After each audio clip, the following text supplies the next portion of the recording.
Qué bueno encontrarnos de nuevo para escuchar palabra de Dios, para aprender, para estudiar de la Biblia. Vamos a ir a la palabra de Dios en la primera carta, en Romanos capítulo 3. Vamos a leer una porción aquí de Romanos. Romanos capítulo 3, verso 1 al 8.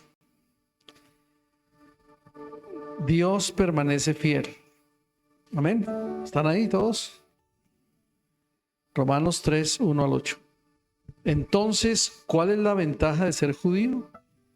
¿Tiene algún valor la ceremonia de la circuncisión? Claro que sí, tiene muchos beneficios. En primer lugar, a los judíos se les confió toda la revelación de Dios. Es cierto, algunos de ellos fueron infieles, pero ¿acaso eso significa que porque ellos fueron infieles, Dios también será infiel? Por supuesto que no. Aun cuando todos los demás sean mentirosos, Dios es veraz. Como dicen las Escrituras acerca de Él, quedará demostrado que tienes razón en lo que dices y ganarás tu caso en los tribunales. Sin embargo, algunos podrían decir, nuestro pecado cumple un buen propósito porque muestra a otros lo justo que es Dios. ¿No es injusto entonces que Dios nos castigue? Este no es más que un punto de vista humano. De ninguna manera, si Dios no fuera completamente justo, ¿cómo tendría autoridad para juzgar al mundo? Sin embargo, alguien podría seguir argumentando, ¿por qué Dios me juzga como pecador si mi mentira realza su veracidad y le da más gloria a Él?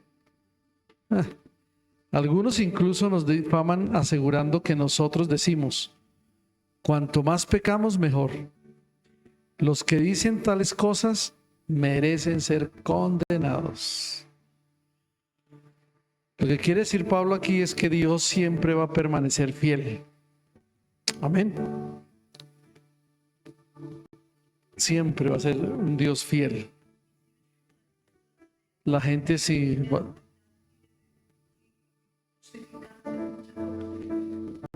con preguntas. Siempre la gente querrá justificarse para decir que ellos tienen la razón.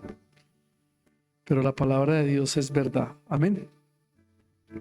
Padre amado, te damos gracias en esta noche y nos ponemos en tus manos para que tú obres tu perfecta voluntad en este día, Señor. Que la presencia de tu Espíritu Santo venga sobre nuestros corazones, sobre nuestras vidas, que nos alimentes con tu palabra, que nos bendigas, Señor, con la exposición de tu palabra, que hables a lo más profundo de nuestro ser, que queremos madurar en tu palabra, queremos ser transformados, queremos crecer, conocer las profundidades de tu palabra, Señor. Por eso, en esta hora, nuestro corazón está dispuesto a recibir. Nuestro oído está atento a tu voz. Bendice a la iglesia, bendice a los hermanos que están aquí, bendice a los que estarán en casa, a los que tal vez más adelante se conectarán y verán la enseñanza de hoy. Pero te pido que esta enseñanza de tu palabra hoy sea la bendición que todos necesitamos para entender mejor cómo comportarnos, cómo vivir una vida cristiana mejor, cómo hacer tu voluntad delante de tu presencia. Señor, muchas gracias. En tus manos colocamos nuestras vidas, colocamos nuestros corazones y te honramos a ti en el nombre de Cristo Jesús. Amén. Dios los bendiga a todos, hermanos. Bienvenidos. Vamos a adorar a nuestro Dios y vamos a disponernos para escuchar la palabra de Dios hoy. Amén. Como fuego sobre mi vida. Tú eres el maestro de maestros, Espíritu de Dios. Estás con nosotros aquí para enseñar tu palabra, para ayudarnos, Espíritu Santo. Gracias te damos, Señor. Toma el control de esta reunión. Bendice esta reunión, Señor. La gloria sea para ti en el nombre de Jesús. Gracias, Señor. Amén. Tomen su asiento, iglesia. Dios los bendiga. Bien, vamos a estudiar la palabra. ¿Les gusta estudiar la palabra? Bueno, entonces hoy vamos a mirar una de las cartas interesantes del Nuevo Testamento que nos va a enseñar y que nos va a decir a nosotros cómo vivir prácticamente la palabra de Dios, cómo hacer la obra de Dios. Amén. Así que vamos a estar atentos a esta palabra, a esta enseñanza, porque realmente esa carta nos va a enseñar a vivir prácticamente como verdaderos creyentes. Amén. Dios les bendiga. La pastora hoy está con nosotros para enseñar.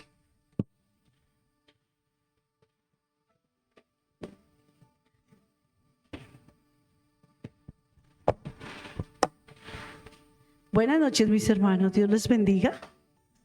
Qué lindo es poder, ¿verdad? Ese coro me encanta, me transporta. Y más esa ímpetu de esa agua me hace como que sentir esa presencia de ese Dios tan grande que tenemos.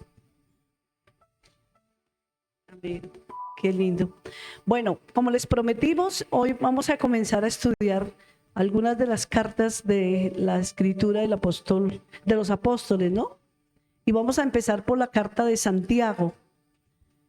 La verdad se me pasó porque quería escribirles en el WhatsApp que hubieran traído hoy sus Biblias, porque pues creo que es importante que la podamos marcar, como es estudio, la podamos marcar, podamos subrayarla, y así no se nos va a olvidar las cosas que estudiamos de la palabra de Dios. La palabra de Dios no es solo para leerla, sino también para estudiarla y para meditarla. ¿Amén? Entonces, como yo sé que esto está siendo grabado, ¿verdad? Lo que de pronto no alcancen a coger hoy, porque pues también por el tema del tiempo, a veces nos devolvemos y se nos alarga un poquito. Entonces no se afanen, después pueden con calma, se sientan y vuelven a escuchar la prédica y anotan con más tranquilidad. ¿Listos? Pero hoy vamos a hablar acerca de la carta de Santiago. Y quiero comenzar por decirles que esta es una carta que para nosotros la iglesia es una guía práctica para vivir la fe de una manera mucho más auténtica. Ustedes se dan cuenta que en esta carta el apóstol habla acerca de la fe, ¿cierto? De hecho, el autor enfatiza que la fe verdadera se demuestra a través de nuestras acciones. Y hasta el día de hoy debe ser así, ¿verdad? Por eso cuando uno encuentra personas atribuladas, angustiadas, que es lo primero que uno le tengamos fe en Dios, ¿verdad? Como que les hacemos énfasis sobre la fe. También esta carta nos habla sobre el control de la lengua. ¿Recuerdan los temas? Voy a irles diciendo de qué se trata esta carta. Nos habla sobre la fe, nos habla sobre la lengua, el control de la lengua. Nos habla también sobre la sabiduría divina y cómo podemos enfrentar las pruebas con gozo. Recordemos que esta es una de las cartas de la Biblia que nos recuerda a nosotros que en este libro, que la fe sin obras está muerta, ¿sí ven? Y que nuestra vida debe reflejar lo que creemos. ¿Listos? Más o menos esos son los temas de los que esta carta habla. El autor de esta carta fue Santiago, el medio hermano del Señor Jesucristo. Pues se cree que pudo haber sido el menor. Es que en la Biblia habla como de 4 o 5 Santiago, ¿se acuerdan? Pero haciendo un poquito de estudio, de investigación, es el hermano, medio hermano de nuestro Señor Jesucristo, y lo vamos a comprobar por la Escritura porque hay citas bíblicas que lo ratifican, amén. Pero más adelante se los voy a mostrar. Fue el primer pastor de la iglesia de Jerusalén por 30 años.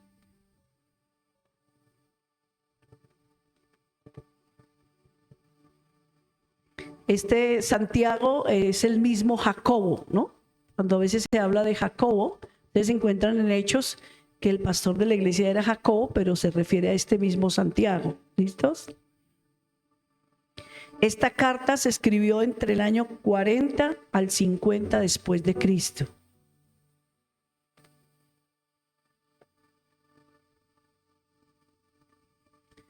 Su destinatario son las 12 tribus de Israel. Él le escribe esta carta a las 12 tribus de Israel.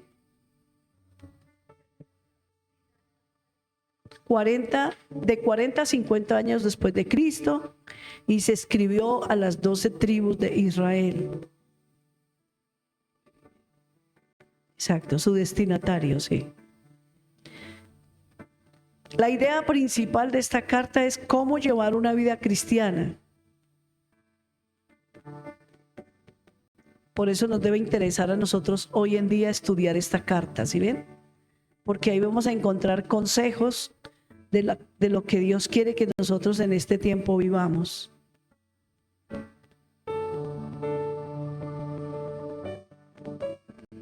En esta carta vemos exhortaciones dirigidas al carácter de cada uno de nosotros, ¿no?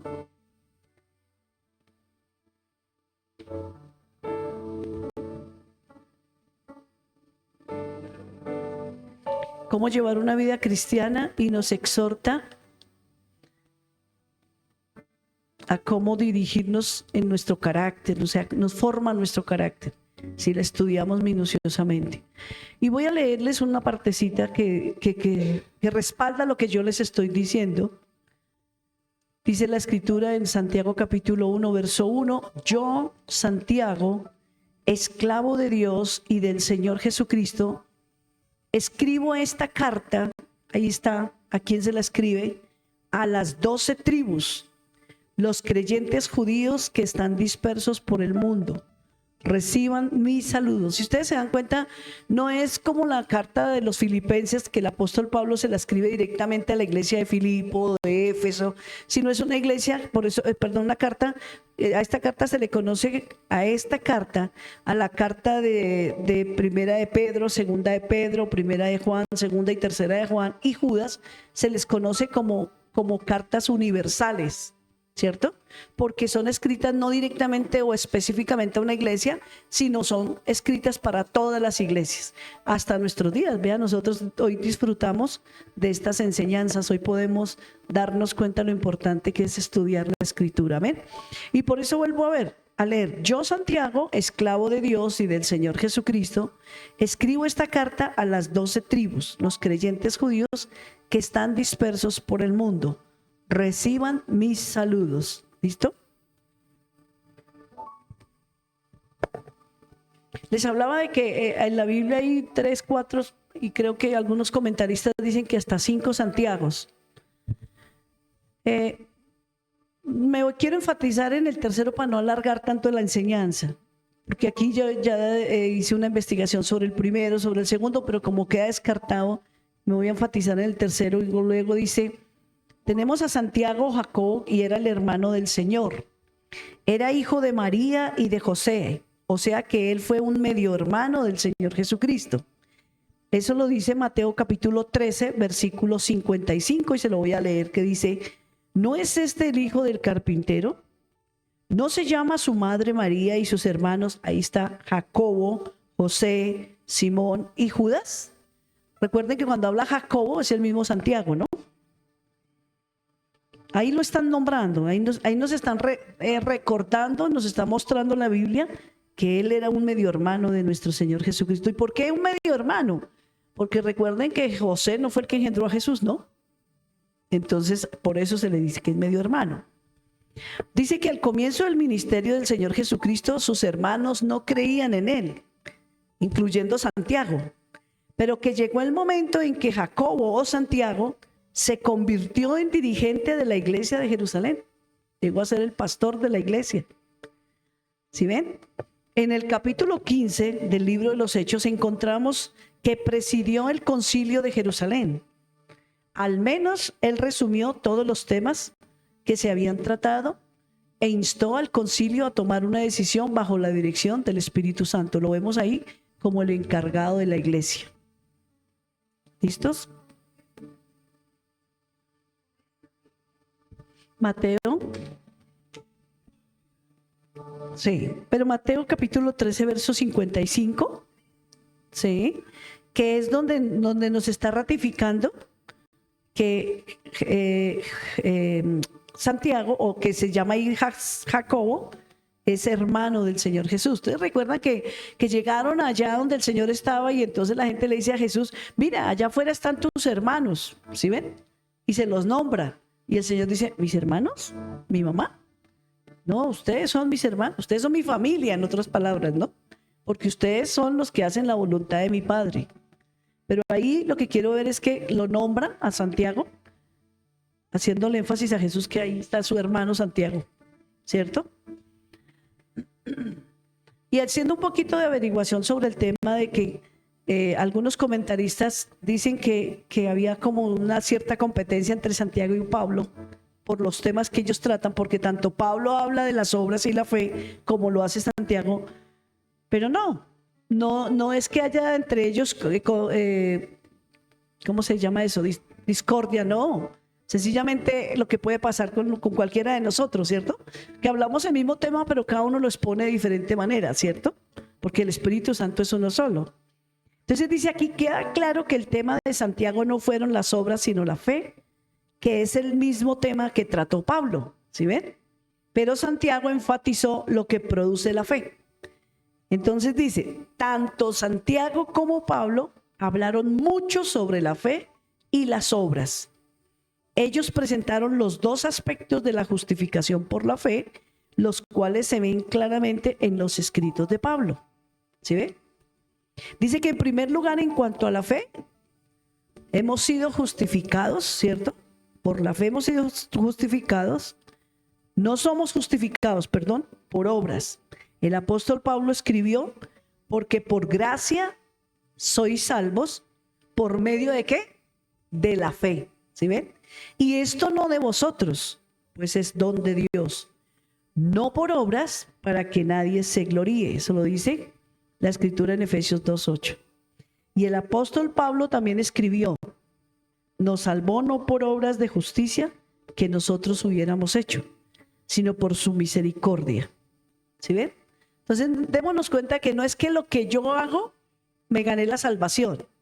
Y eso lo aprendimos cuando aprendimos lo de justificación, redención, todos los temas que aprendimos de los temas de la cruz, ¿no? Las doctrinas. En cuanto al segundo lugar y en cuanto a las obras, diremos que somos justificados para obras. ¿Sí ve? No es que no se tenga en cuenta las obras, pero hemos sido justificados para obras. En el capítulo 3 de la epístola de Tito, en el versículo 8, sí, señor, Pablo escribió, palabra fiel es esta, y en estas cosas quiero que insistas con firmeza, para que los que creen en Dios procuren ocuparse en buenas obras. ¿Sí ve? Él dice que debemos ocuparnos en buenas obras. Ahora, en su carta a los Efesios, capítulo 2, espérame que se me volteó la hojita. Ya. Efesios capítulo 2, versículo 10, el apóstol Pablo también escribió, pues somos hechura suya, creados en Cristo Jesús para buenas obras, las cuales Dios preparó de antemano para que anduviésemos en ellas. Entonces, ¿qué estamos viendo aquí, iglesia? Que para Dios es muy importante mis obras, lo que yo hago. ¿Sí ve? No es que Dios dice, no, pues como yo no soy salva por obras, entonces no hago buenas obras. No, no se trata de eso. Pero Dios sí tiene en cuenta mis obras. Para Dios sí es importante mis obras. No es para salvación exactamente. La fe es la que es para salvación. Pero las obras, ¿cierto? Son la muestra, como decir, son los frutos de que he sido salva. Aquí hay una explicación bonita y dice, la fe es la raíz de la salvación. En pocas palabras, la fe es la raíz de la salvación. Entonces miren lo lindo. Dice, el apóstol Pablo enfatizó este aspecto. Las obras son el fruto de la salvación, ¿sí ven? Y esto fue lo que Santiago enfatizó. Podemos expresarlo de esta manera. La fe es la causa de la salvación y las obras son el resultado de la salvación. Eso me parece mucho más claro para poderlo entender. ¿Sí ven? La fe es la causa de la salvación. ¿Sí ven? Y las obras, pues, son el resultado de que soy salva. ¿Sí? Una persona, por eso es que cuando Jesús dice, por sus frutos los conoceréis, es fácil darnos cuenta quién es creyente y quién no es creyente, o quién es un verdadero creyente y quién no es un verdadero creyente, ¿sí? Por los frutos. Aquí no estamos hablando de las obras, ¿sí ve? Ahora miremos una partecita importante sobre lo que tiene que ver con el tema. El tema de este libro, ¿cierto? Lo miramos ahí. Ahora sí miremos todos Santiago capítulo 1, versículo 22. Comenzamos a profundizar un poquito. ¿Qué dice? ¿Quién tiene esa cita? Santiago 1, 22. ¿Qué dice?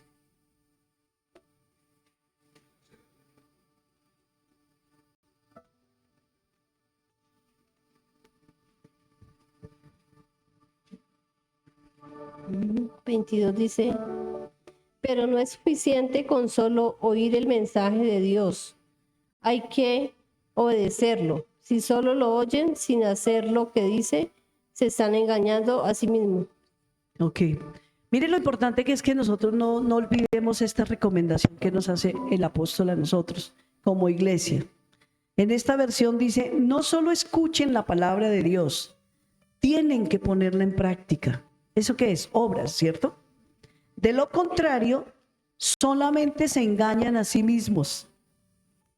Y eso es importante que esta noche no lo pasemos rápido. Yo sí quiero quedarme un poquito ahí, porque es que es tan fácil llenarnos y llenarnos y llenarnos y llenarnos de conocimiento y no poner nada en práctica.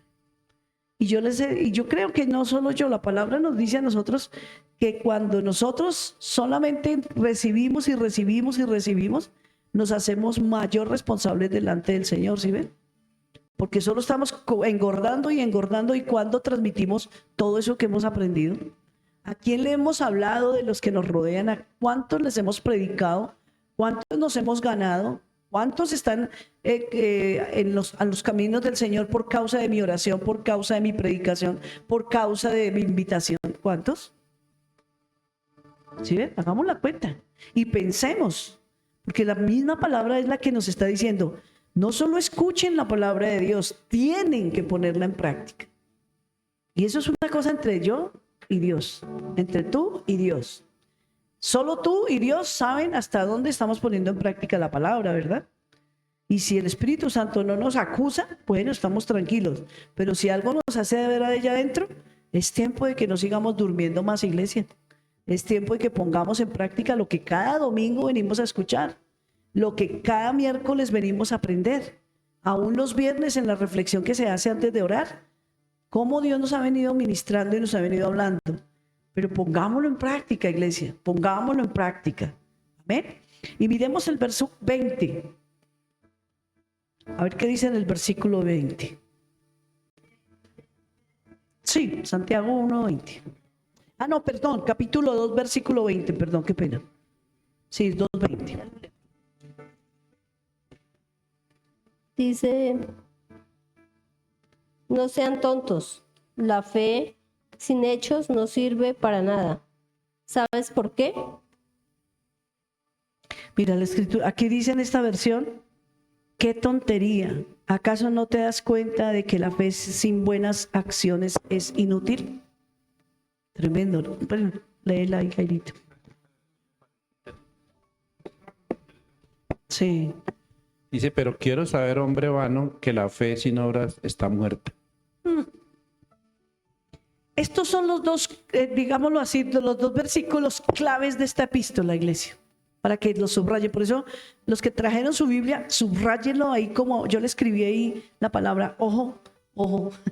Me gusta cuando es algo importante escribirle ojo, para encontrarlo con rapidez y además para darme cuenta qué es lo que realmente me está hablando la epístola, ¿sí ve? No les dije al comienzo que esta epístola tiene 5 capítulos, ¿cierto? No les dije eso al comienzo, se me pasó hablarles de que tiene 5 capítulos, 2000 y pico de versículos, más o menos. Pero bueno, lo importante es que cada versículo me está dando a mí un consejo, me está diciendo a mí algo que yo tengo y debo de hacer. Mi pregunta es, o debería preguntarme yo a mí misma y responderme, ¿lo estoy haciendo? ¿Estoy respondiendo a esta pregunta que la palabra me está haciendo?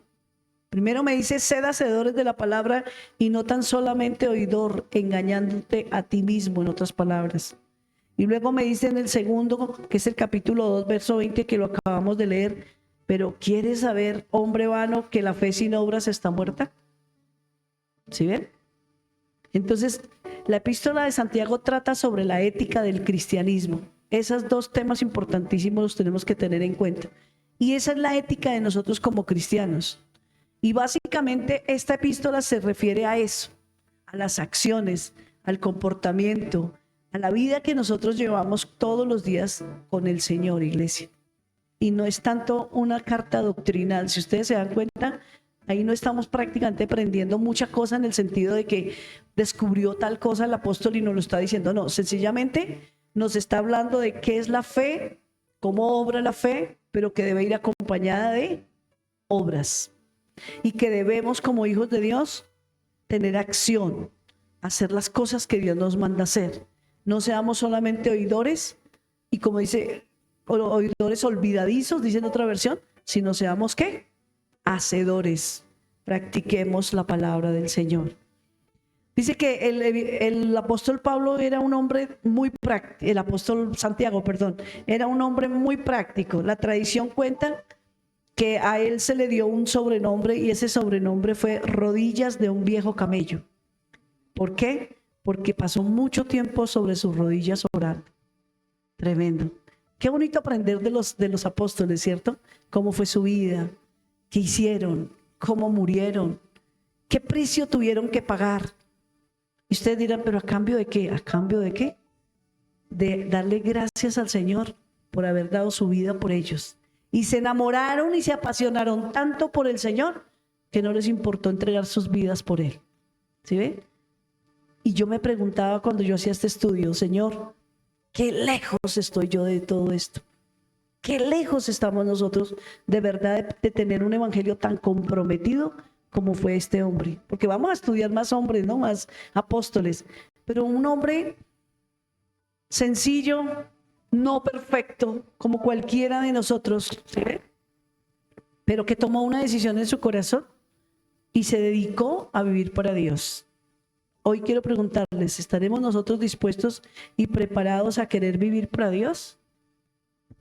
Es bueno que nos lo preguntemos, iglesia, y es bueno que nosotros mismos nos cuestionemos acerca de todo lo que la palabra de Dios nos dice. Por eso les vuelvo y les digo, cada domingo que nos venimos a sentar aquí, Dios nos está dando una palabra y ustedes se están dando cuenta que siempre es una palabra de desafío, es una palabra de motivación, es una palabra donde nos muestra nuestra condición, pero también nos da una ventana y una puerta de oportunidades para que miremos qué vamos a hacer, ¿sí o no? Y qué bueno es que cada uno de nosotros pensáramos en eso, iglesia, pensáramos, Señor, tú me estás dando una oportunidad, como por ejemplo lo que aprendimos el domingo, un rey que no corrió donde su vecino amigo rey para pedir ayuda, porque esa es la costumbre, ¿no? A ver cómo me apoyan, cómo me respaldan con el ejército, lo que está pasando ahorita con Israel y Estados Unidos, ¿no? Israel pidiendo refuerzo de Estados Unidos y Estados Unidos ya comenzó a hacerle el quite y como que sí, como que no, pero la Biblia lo dice, que lo iban a dejar solo, ¿no? Entonces miren cómo nosotros estamos viendo paso a paso, esta palabra de Dios se está cumpliendo sin faltarle una coma, una tilde y un punto. Mis hermanos, atentos a eso porque el mismo Señor dijo, levanten la mirada y estén listos y preparados cuando vean que todas estas cosas empiezan a acontecer. ¿Sí ven? Entonces, aquí el apóstol nos está dando un consejo a nosotros como iglesia. ¿Qué nos está diciendo? Que uno de los frutos de nuestra salvación es que tenemos fe y que fuimos salvos por la fe en nuestro Señor Jesucristo, pero que a pesar de esa fe debemos mostrar unas obras, que es el resultado de nuestra salvación. Amén. Tan linda será esta epístola, esta carta, que algunos eruditos la han comparado con el libro de Proverbios, porque es para enseñarnos a vivir una vida práctica, ¿sí ven? Alguien dijo que era un evangelio pequeño. Alguien dijo también que es el sermón del monte, que es muy similar al sermón del monte. Por eso el argumento que Santiago habla aquí sobre la justificación por la fe es demostrada por las obras, debe ser demostrada por las obras. Amén. Ahora, miremos una parte importante que yo vi acá, y es que en esta carta prácticamente se divide en 4 partes. Y las vamos a, perdón, en 3 partes, y la vamos a mirar rápidamente. Desde el capítulo 1 hasta el capítulo 3, encontramos la verificación de la fe genuina, donde verificamos qué es una fe genuina. Mire, yo me leí esta carta despacio, 5 capítulos los lee uno en menos de 10 minutos, despacito, subrayando, estudiándola, analizándola, qué está diciendo el autor, a quién le está hablando, por qué le está hablando, para qué le está hablando. Que eso lo aprendimos en discipulado, ¿no? Cuando uno estudia la Biblia, debe hacerle esa pregunta al texto, ¿no? Entonces me daba cuenta yo de la urgencia del apóstol, lo que él quería para nosotros. En ese tiempo, esa iglesia de Jerusalén estaba compuesta por solo judíos. Ahí no habían gentiles, eran solo judíos. Pero aún esta carta quedó para nosotros, los gentiles. Y hasta nuestros días está haciendo mella en nuestro corazón. Y debe hacer mella en nuestro corazón. ¿Sabe por qué? Porque nos habla de los 2 ingredientes importantísimos para nosotros como hijos de Dios. La fe y las obras, que las tenemos que combinar y nunca olvidarlas, porque eso es lo que el Señor está esperando de su iglesia. Por eso, número 1, en cuanto al bosquejo, se divide en 3 partes. El número 1 es la verificación de una fe genuina, y lo encontramos desde el capítulo 1 hasta el capítulo 3. Y mire lo que dice: Dios prueba la fe por las obras. Perdón, Dios prueba la fe por las pruebas, por las pruebas. Y lo vemos desde el versículo 1 hasta el 12, ¿sí? De Santiago 1, 1 al 12. Y se lo voy a leer rápidamente. Dice: amados hermanos, miren lo que nos habla acerca de las pruebas y el consejo que nos da a nosotros esta noche.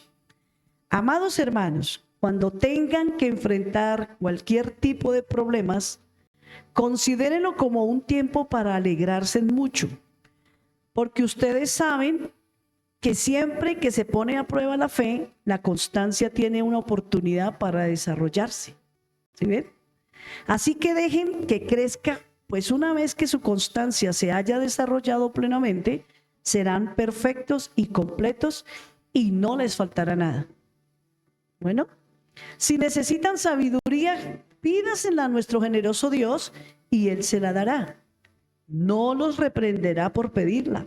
Cuando se la pidan, asegúrense de que su fe sea solamente ¿en quién? En Dios. Y no duden, porque una persona que duda tiene la lealtad dividida y es tan inestable como una ola del mar que el viento arrastra y empuja de un lado a otro.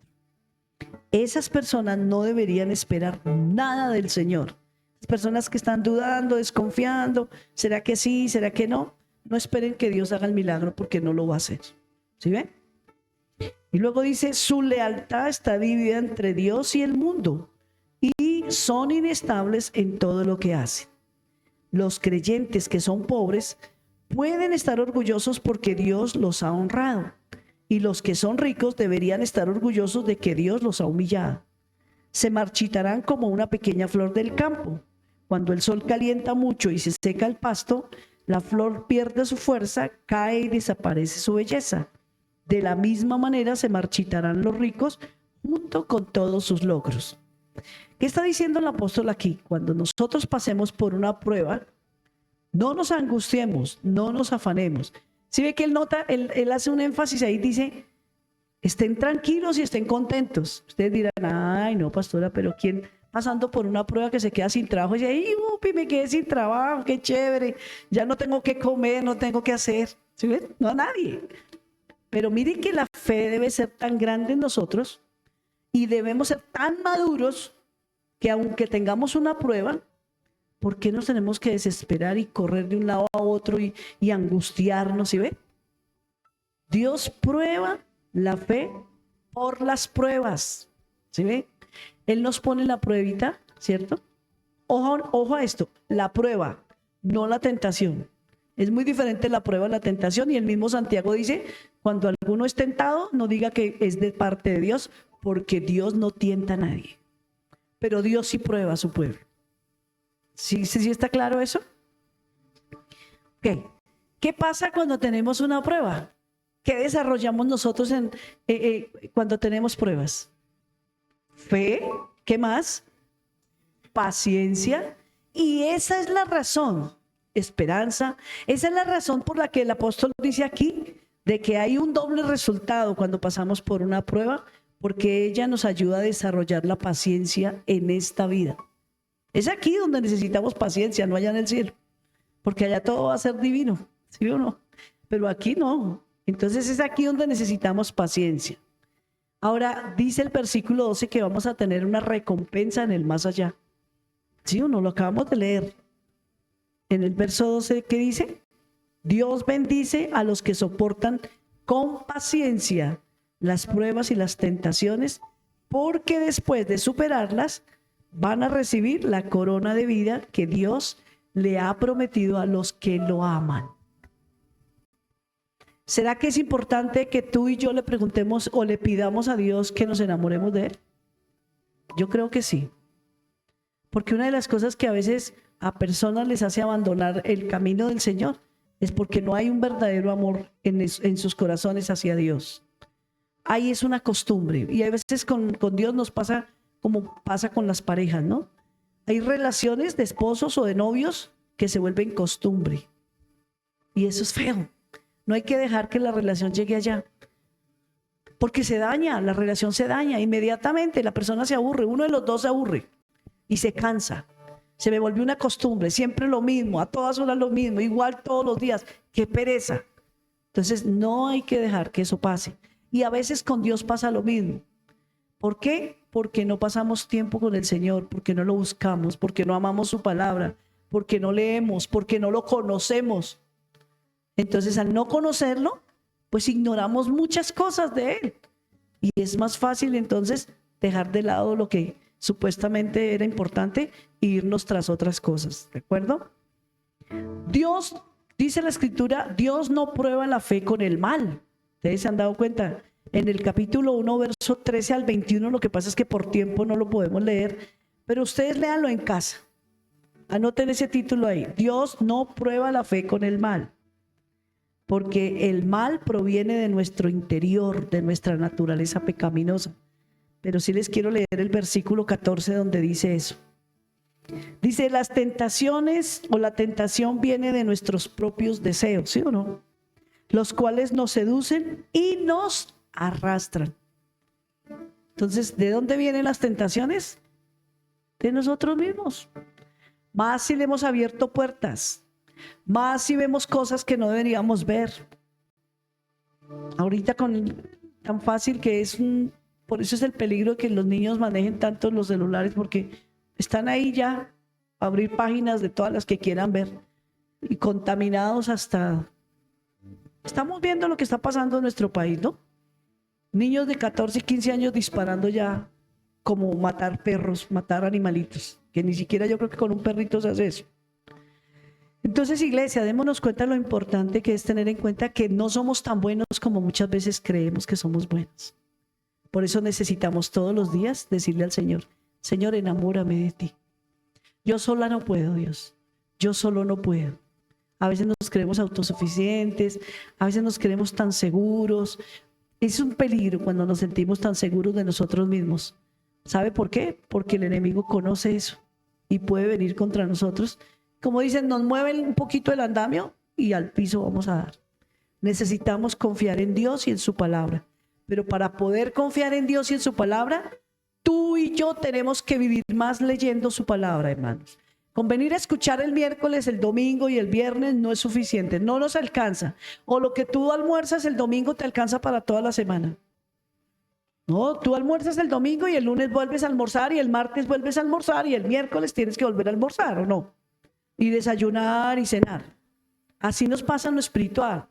Lo que leí y estudié el domingo y oí no me alcanza sino para ese momento. Ya en la noche debo orar y debo leer otra vez la palabra. Y a mí me encanta el día domingo en la noche, vuelvo y repaso la prédica. Vuelvo y la escucho. Me encanta. Se me afirma más, aprendo más, recuerdo más. Se me va menos de la mente. ¿Sí ven? Importante que lo hagamos, iglesia. Por eso lo importante ahora es que la grabamos. Vayan a la casita y vuelvan y escúchenla. Vuelvan y repasen los versículos, acostúmbrense a subrayar su Biblia, a marcarla con colorcitos. Eso no es pecado, Dios no se va a poner bravo. Pero es importante que la estudiemos, amén. Dios prueba la fe por medio de la palabra, no por las palabras de los hombres. ¿Sí ven? Dios prueba la fe por medio de la palabra, o sea, la palabra de Él, no por las palabras de los hombres. Las acciones, no la doctrina, es la prueba final, porque el conocer no es suficiente. ¿Sí ven? Lo mismo, Dios prueba la fe por la actitud y la acción con respecto a las personas. ¿Sí ven?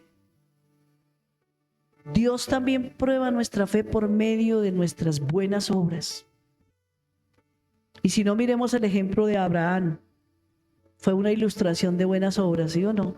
Le probó la fe, pero él obedeció, ¿sí o no? Él no se resistió. No, padre, pero ¿cómo se le ocurre? Es mi único hijo, todo lo que duré años esperando y ahora tú dices que lo sacrifique. No, por favor, piénsalo bien, Dios, ¿qué te pasa? Pero recapacita, negociemos. No, nosotros no vemos a Abraham haciendo todo ese show. Nosotros vemos a Abraham diciendo, listo, Dios, voy a obedecer. Y eso es lo que hoy en día nosotros como iglesia necesitamos con Dios, obedecer lo que Él manda y punto. Dios prueba la fe por medio de nuestra lengua. ¿Sí o no? Acuérdense en el capítulo 3 de Santiago, ¿no? Lo que se encuentra en el corazón saldrá al exterior por la boca. En otras palabras, de la abundancia del corazón, habla la boca. Ese es el número 1, que es la verificación de la fe genuina. Así es que se verifica a una persona llena de fe. Pero vamos a mirar el número 2. Falta de contenido de la mundanalidad. Habla el capítulo 4. ¿Cierto? Falta de contenido de la mundanalidad. Sí. Dice que la mundanalidad es identificada en las contiendas y en el espíritu de disensión. Mis hermanos, qué triste decirlo, pero todavía muchas familias creyentes andan como perros y gatos. Hay que tener cuidado con eso, porque mire cómo estamos, mis hermanos. Orando por un lado para que Dios se glorifique, que haya paz en Colombia, que Dios aplaque los ánimos y las, ¿cierto?, de la gente y los guerrilleros y en nuestra casa nos estamos acabando y mordiendo, como dice la escritura, ¿sí o no?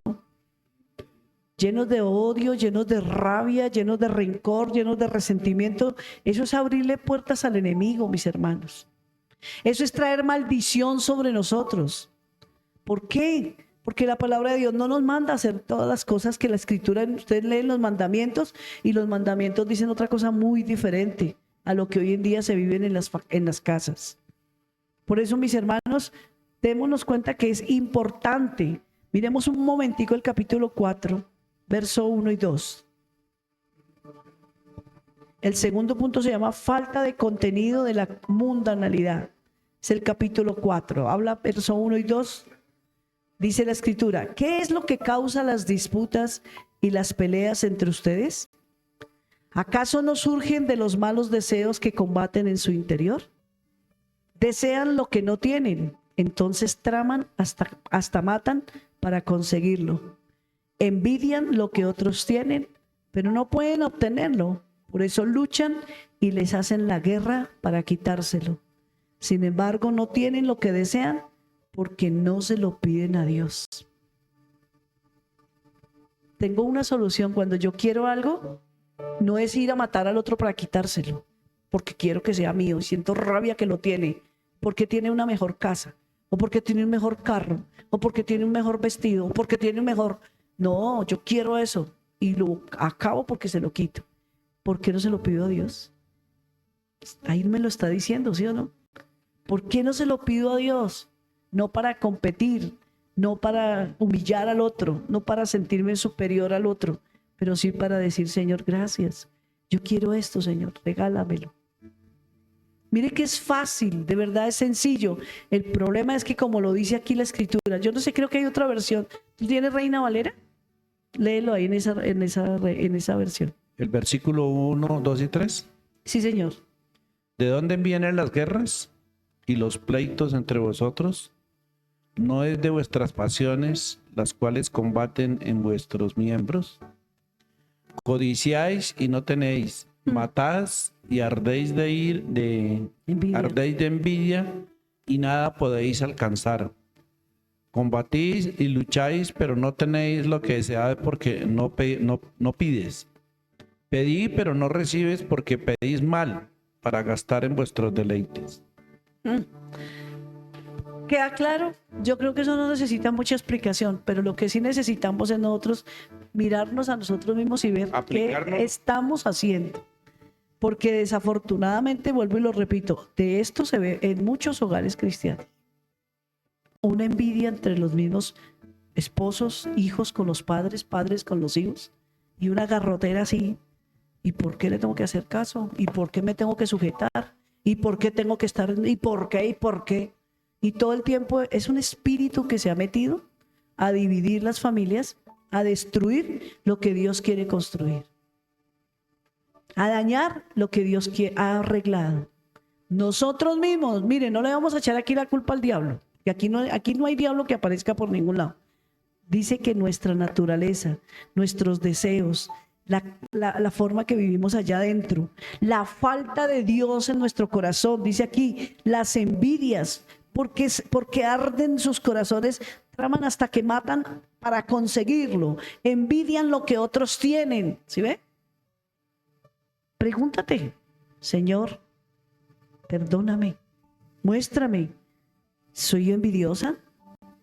Claro que sí. Señor, he sentido rabia porque mi vecina o mi vecino tiene cosas o hace cosas o le va mejor que a mí. A veces pasa eso, ¿verdad? Entonces, iglesia, démonos cuenta que esta es una carta a la iglesia, al pueblo de Dios. Esto no es una carta para los inconversos. Esto no es para los inconversos. Esto es para nosotros. Los que decimos que amamos a Dios y que somos los hijos de Dios. Esto es para nosotros. Y vamos al tercero. Advertencia a los ricos opresores y valor de la inminente venida de Cristo. Eso es uno de los 3 temas de los que trata esta carta. Nos habla de lo que es la fe genuina, de la falta de contenido de la mundanalidad, o sea, lo que hay en nuestro corazón por falta de Dios, pero también nos advierte y les advierte a los ricos opresores y habla acerca de la venida de nuestro Señor Jesucristo, que es en el último capítulo, que es el capítulo 5, ¿cierto? Mire lo que dice en el versículo 7 y 8 del capítulo 5, hablando acerca de la venida de Cristo. ¿Qué produce para nosotros la venida de Cristo, iglesia? 5, 13 al 18. Creo que fue lo que yo leí el domingo para empezar el servicio. Sí, que es el poder de la oración. ¿Alguno de ustedes está pasando por dificultades? Que ore. ¿Alguno está feliz? Que cante alabanzas. ¿Alguno está enfermo? Que llame a los ancianos de la iglesia para que vengan a orar por él y lo unjan con aceite en el nombre del Señor. Una oración ofrecida con fe sanará al enfermo y el Señor hará que se recupere, y si ha cometido pecados serán perdonados. Confiesen en los pecados unos a otros y oren los unos por los otros para que sean sanados. La oración ferviente de una persona justa tiene mucho poder y da resultados maravillosos. ¿Se acuerdan que le hablaba sobre que a quién le pedimos oración muchas veces? ¿Se ve? Que es importante saber a quién le vamos a pedir oración por nosotros mismos. Ahora, con respecto a los ricos, la escritura habla de que las riquezas son una preocupación para ellos. En el versículo 1 al 6 del capítulo 5 dice: presten atención ustedes los ricos, lloren y giman con angustia por todas las calamidades que les esperan. Su riqueza se está pudriendo y su ropa fina con trapos carcomidos por polillas. Su oro y plata se han corroído. Las mismas riquezas con las que combaten les consumirán la carne como lo hace el fuego. El tesoro corroído que ha amontonado testificará contra ustedes en el día del juicio. Así que escuchen, oigan las protestas de los obreros del campo a quienes estafaron con el salario. Los reclamos de quienes les cosechan sus campos han llegado a los oídos del Señor de los ejércitos celestiales. La justicia de Dios. El Señor escucha la oración del pobre, pero a justicia a los ricos. No por ser ricos, iglesia, porque Dios no tiene nada contra que su pueblo sea bendecido, pero por su causa de riqueza, algunos son ricos porque roban a los pobres, ¿no? Entonces, por eso se enriquece. El Señor los va a justiciar. Por eso dice, las riquezas son una preocupación, pero Dios los advierte en el capítulo 5, verso 1 al 6, que lo acabamos de leer. La venida de Cristo constituye un consuelo para la iglesia, porque todos esperamos la venida del Señor, ¿verdad? Lo encuentran en el verso 7, 12 del capítulo 5. Y la oración del justo constituye un poder, y eso lo encuentran en el capítulo 5 del versículo 13 al 20. ¿Cómo vamos hasta aquí, iglesia? ¿Estamos entendiendo? ¿Está claro o está confuso la cosa? ¿Fácil? Es sencilla y es linda. Miren, léanla esta noche, vuelvan a leer, no se acuesten sin leerla. Es muy linda, es muy linda. Amén. Está un poquito largo, pero yo quiero saltarme esta partecita porque encontré aquí algo que cuando somos probados, esa prueba de nuestra fe, ¿cierto? Debe producir en nosotros paciencia. En estos versículos que la Escritura dice, sabiendo que la prueba de vuestra fe produce paciencia, es porque Dios tiene siempre en mente un propósito cuando Él nos prueba. ¿Sí ven? Y quiero que esta noche la iglesia sea consciente de eso. Cuando pases por dificultades, porque las vamos a pasar.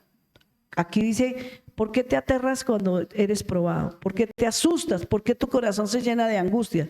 Si el Señor mismo nos advirtió que íbamos a pasar por pruebas.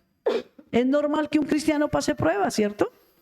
Dice, el escritor estaba aquí hablando sobre la actitud de su corazón hacia sus problemas.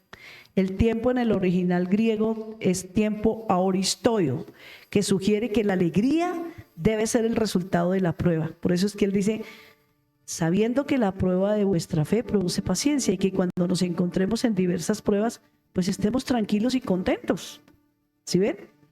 Las pruebas y el sufrimiento no tienen sentido, ¿cierto?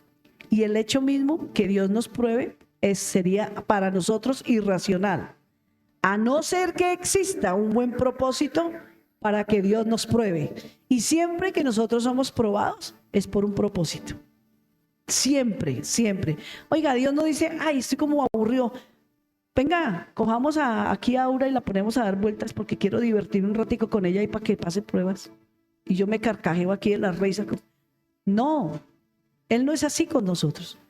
Él sabe que si yo quiero llegar aquí, para poder llegar aquí no estoy preparada. ¿Sí ve? Entonces Él dice, vamos a prepararla. Y la mejor manera de prepararla es que ella sea pulida en este aspecto. Y yo siempre comparo lo que le pasó a José. ¿Sí ven? Dios le muestra a través de sueños lo que iba a ser el futuro de la vida de él, ¿sí o no? Pero Dios nunca le mostró el proceso, solo le mostró el ahora y el futuro. Así pasa con nosotros. Dios nos tiene para cosas grandes, ¿ustedes lo creen? Pero ¿por cuántas cosas has tenido que pasar? Muchas, ¿sí o no? ¿Pero te has muerto? No. ¿Pero has madurado en la fe? Ah, bueno. ¿Y estás bien ahora? ¿O estás mal? ¿Estás mejor ahora que antes? Ah, bueno, estamos mejor que antes, ¿cierto? En algo hemos crecido. Las lágrimas que hemos derramado nos han servido. Los dolores que hemos sentido en nuestro cuerpo nos han servido.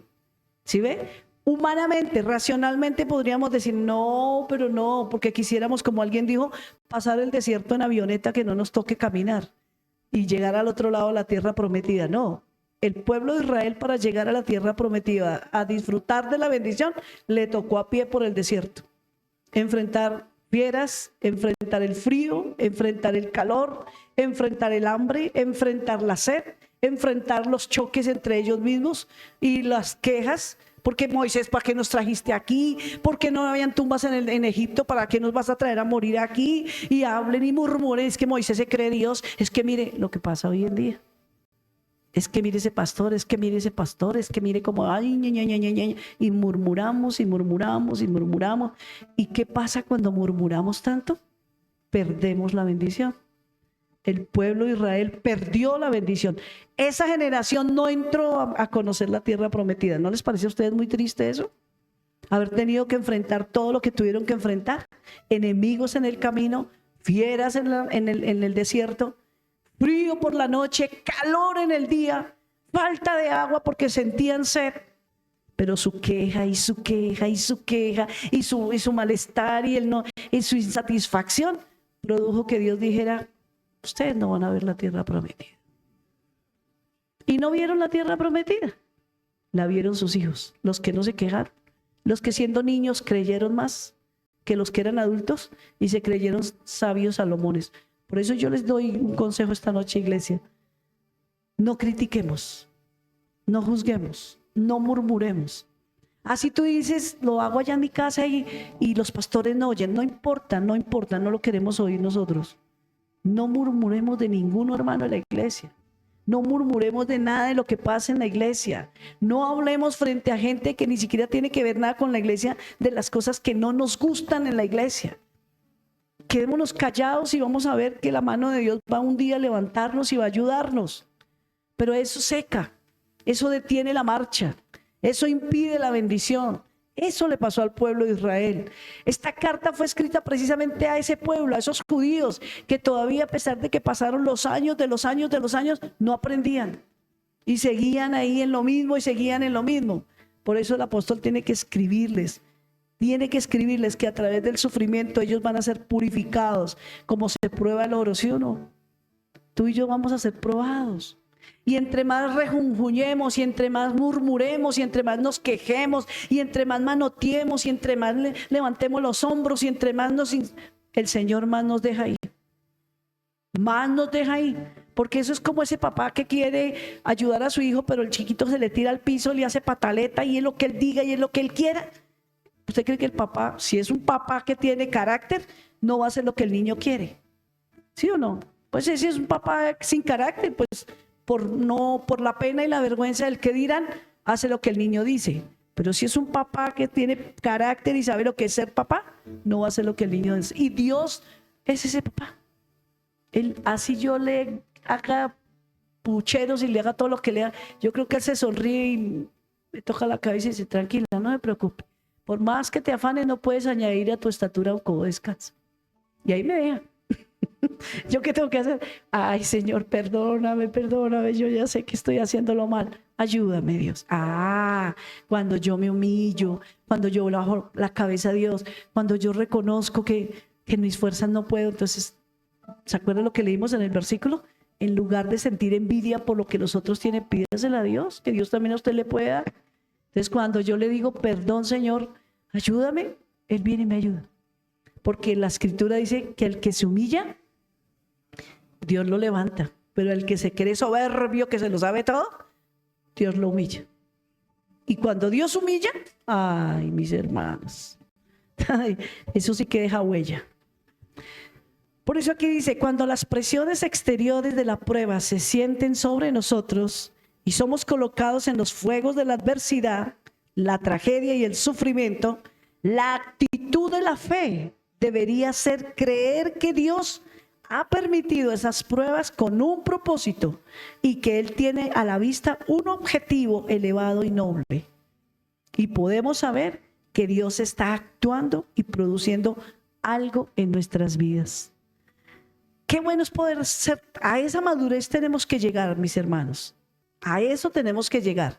A que cuando estamos en una prueba no nos vamos a quejar. ¿Sí ve? ¿Y por qué si yo hago esto y me pasa esto? No, Señor, no entiendo lo que me está pasando, pero yo quiero entender y saber que tú tienes el control de esta situación. Porque mire, a mí me toma por sorpresa la prueba, pero no a Dios.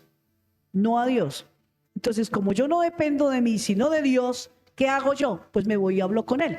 ¿Sí o no? Y entro en diálogo con Dios y le pregunto y le digo a Dios: Señor, no entiendo lo que está pasando, ¿Sí ve? Pero Señor, cualquier cosa que tú quieras hacer con mi vida, si esto viene de tu mano, lo acepto bajo la cabeza y aquí estoy para que hagas conmigo lo que tú quieres. Pero si esto es un ataque del enemigo, repréndelo, Señor. Quítalo de mí, llévatelo de mí. Y eso puede suceder. ¿Estamos de acuerdo? Esa es la forma más madura como nosotros podemos orar, iglesia. Y espero que aprendamos en esta noche que debemos ser así. Esa es una iglesia madura. Esa iglesia que aunque pasa la prueba y la dificultad, no por eso no vuelvo. No, es que Dios me abandonó. No, yo no quiero seguir siendo hija de Dios. No, yo ¿qué oro? ¿Para qué oro? No. Señor, gracias. Que se murió tal persona, me duele mi corazón, voy a sentir el vacío de esta persona, pero Señor, la voy a volver a ver, sé que me la voy a volver a encontrar muy pronto. Prepárame, dame fortaleza. La vida y la muerte las tiene Dios en su mano. Él es el que decide quién vive y quién no vive. Entonces, ¿para qué voy a pelear yo con el Creador de los cielos? ¿Sí o no? Gracias, Señor. Tenemos que llegar a esa madurez. Por eso dice, ¿cuáles son algunos de los propósitos que resultan de la prueba de la fe? Santiago dijo que los problemas constituyen una prueba positiva de la fe genuina. Y miren lo que les voy a leer que me pareció tan lindo. Con esto termino. Dice, permítanos presentar una ilustración. Hay algunas fábricas de aviones que permiten a los visitantes observar el proceso de preparación para la producción de un nuevo modelo de avión. ¿Sí ven? Para comenzar, los ingenieros presentan un nuevo diseño y por supuesto se hacen planos y luego se construyen modelos en miniatura. Luego estos ingenieros hacen pruebas con los modelos y entonces comienzan la construcción del avión mismo. Puede que pasen 1 o 2 o 3 años y luego salen de una de esas plantas de construcción un nuevo aparato. Entonces surgen las preguntas. ¿Volará ese avión? ¿Cómo funcionará? ¿Soportará las pruebas? El piloto de prueba toma ese avión y lo lleva al campo de aterrizaje y de allí se eleva. Cuando el piloto ya está en el aire, lleva a cabo diferentes pruebas con ese aparato. Y luego, cuando ese avión ha demostrado ser todo lo que el fabricante dijo que era, la gente tiene confianza en ese avión y una de las compañías de transporte lo compra y lo lleva al aeropuerto, donde suben los pasajeros, y es así como llega a convertirse en un medio de transporte fiable y útil. En el mismo sentido, un buscador de oro lleva cierto mineral a una oficina para que un ensayador, que es un especialista en probar metales preciosos, determine si se trata de oro o de plata. El ensayador lo coloca bajo el fuego y echará un poco de ácido sobre él, y entonces opinará si el metal precioso es genuino o no. De la misma manera, mis hermanos, me encantó esto. Dios coloca la fe a prueba para probar si es genuina. Qué lindo, ¿no? ¿Sí se dan cuenta? Por eso de aquí en adelante no nos vayamos a volver, ay, que no, ¿por qué me pasa esto a mí? ¿Por qué me hicieron esto? ¿Y por qué me persiguieron? ¿Y por qué? Dios nos está probando. Entonces dice, alguien lo ha expresado de la siguiente manera: el ácido del dolor prueba la moneda del creer. Y esto es muy cierto. Dios prueba nuestra fe con un propósito, iglesia. Por eso dice que la prueba de nuestra fe produce paciencia. Vamos a orar, mis hermanos. Vamos a pedirle al Señor que, bueno, más que pedirle, yo creería que vamos a darle gracias a Dios, porque creo que hoy el Señor nos ha hablado un poquito más clarito de lo que a veces cuando hemos leído esta carta, de verdad que yo sí que aprendí con esta carta. Y entendí tantas cosas, dije, Señor, de verdad no debemos quejarnos. De nada sacamos con quejarnos, y en cambio si nos, digamos yo, nos llenamos de rabia, de motivos, de desilusión. Y yo no sé si a ustedes les ha pasado, pero hay personas que cuando pasan una prueba, una dificultad, en lo último que piensan es en orar. ¿Sí o no? Y me lo han dicho, no, pastora, es que estoy desanimado. Yo estoy muy desanimada. Yo ya no sé Es que me duele, es que me hizo, es que me dijo, es que me ve, es que me sé. No, cuando estamos así, en esa prueba, es cuando más tenemos que orar. Es cuando más tenemos que buscar a Dios. Y lo que les digo, démosle gracias a Dios. Él está permitiendo que el ácido de la prueba purifique nuestra fe, para que creamos más en Él. Tal vez hemos puesto nuestra confianza en muchas personas, en muchas circunstancias. Algunos han puesto toda su fe y confianza en su trabajo y han hecho de su trabajo prácticamente su ídolo. Tengamos cuidado, porque el día que no funcione, ahí se acabó la fe. ¿Sí ven? Entonces, no.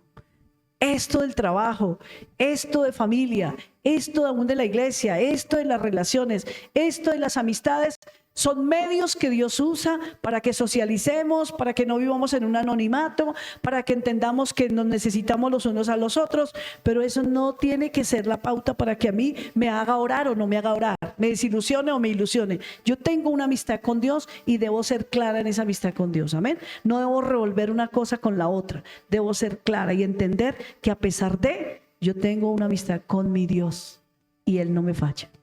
Vamos a colocarnos sobre nuestros pies, iglesia. Y vamos a orar esta noche, dándole gracias a Él por esta carta tan linda que este apóstol escribió, porque de verdad creo que nos enseña, nos habla, nos deja entender por qué, cuál es la razón de las pruebas. Ahora sí entiendo, Señor, ahora sí puedo comprender, Señor, que tú permites las pruebas con un propósito, Señor, y que tú las usas para mi bien, para mi bienestar, para mejorar mi vida, Señor. No las usas para hacerme daño, no las permites porque no me amas, porque tal vez quieres ensañarte conmigo. No, Dios, tú las usas porque quieres que yo sea mejor persona. Tú las permites porque eso me va a llevar a crecer, a entender con mayor entendimiento y madurez quién eres tú, qué haces tú. Tú para mí no eres solamente un Dios al que yo le pido y Él me tiene que dar absolutamente todo. Tú para mí tienes que ser un papá, ese Dios precioso que me cuida, que me ama, que se preocupa por mí, que permite que yo pase la dificultad porque me está diciendo, tú puedes, te estoy preparando para cosas mayores y grandes, formas mi carácter, Señor. Por eso me diste tus leyes, por eso las estableciste en mi corazón. Gracias, Señor, por ser tan especial. Esta noche te amo, esta noche te digo gracias, Señor, gracias por poder entender que todo tiene un propósito en ti, Señor. Gracias por hacerme tu hija, por crearme, por llamarme. Gracias por esta carta, por este apóstol. Gracias por su corazón que se abrió a ti, Señor. Y aunque siendo muy pequeño, no creyó en ti, dudó de ti, de tu ministerio, porque tú, Señor, eras su hermano y no podía verte como Jesús, el Hijo de Dios. Pero finalmente, a lo último, dice la Escritura, entonces creyó Santiago al Señor y lo llamó siervo de nuestro Señor Jesucristo. Y tú lo hiciste ese pastor de esa iglesia, Señor. Padre de la gloria, esta noche yo quiero bendecir a cada uno de mis hermanos. Quiero bendecir a cada uno de los que están y los que no están aquí, Señor. Que tu palabra nos enseñe a madurar. Que tu palabra nos ayude a crecer, que tu palabra nos muestre el camino, porque en este tiempo sí que necesitamos fe por todo lo que estamos viendo, por todo lo que estamos oyendo, por todo lo que estamos pasando, porque vienen pruebas muy duras y difíciles para este mundo entero, Señor. Pero vamos a entender, Señor, que tú las permites con el único propósito de enseñarnos quién eres tú, lo que tú eres capaz de hacer en cada uno de nosotros. Gracias te doy esta noche en el poderoso nombre de Jesús, Señor. Amén y amén. Dios los bendiga, mis hermanos. Todos seremos probados en nuestra fe. Se va a probar a ver si es genuina o no, si es de verdad firme o no. Y ya que la pastora tocó este tema tan interesante de este libro de Santiago, quiero hacerles una invitación. El próximo lunes vamos a tener ayuno aquí congregacional. ¿Por qué? Porque vamos a poner en práctica la palabra. Hay solo dos cosas que podemos hacer, que fue las que hizo el rey Sedequías, el rey Josafat. Buscó a Dios y ayunó. Entonces los invitamos. El lunes próximo es festivo a las 9 de la mañana. los esperamos. No es una imposición, no es una obligación. Si usted puede, si usted quiere, aquí lo esperamos. Amén. Así que Dios los bendiga y démosle gracias a Dios porque necesitamos orar en el templo buscando al Señor. Muchos están con dificultades, con pruebas, enfermos y necesitamos orar. Amén. Necesitamos seguir orando y Dios va a seguir haciendo que maduremos cada día más a través de su palabra. Es una palabra, no la podemos dejar pasar. La palabra fue el domingo, pongámosla en práctica ya. Amén. Así que usted decide. Dios los bendiga. Padre, te damos gracias y te adoramos en esta noche por esta palabra, esta enseñanza que tú nos has dado a través de esta carta de Santiago. Bendecimos tu nombre, Señor, y sabemos que tú usas todas las cosas para nuestro bien. Y nos has dicho que no seamos tan solamente oidores, sino que seamos hacedores de tu palabra. Espíritu Santo, graba esto en nuestro corazón y permítenos hacer tu voluntad cada día en el nombre precioso de Cristo Jesús. Amén.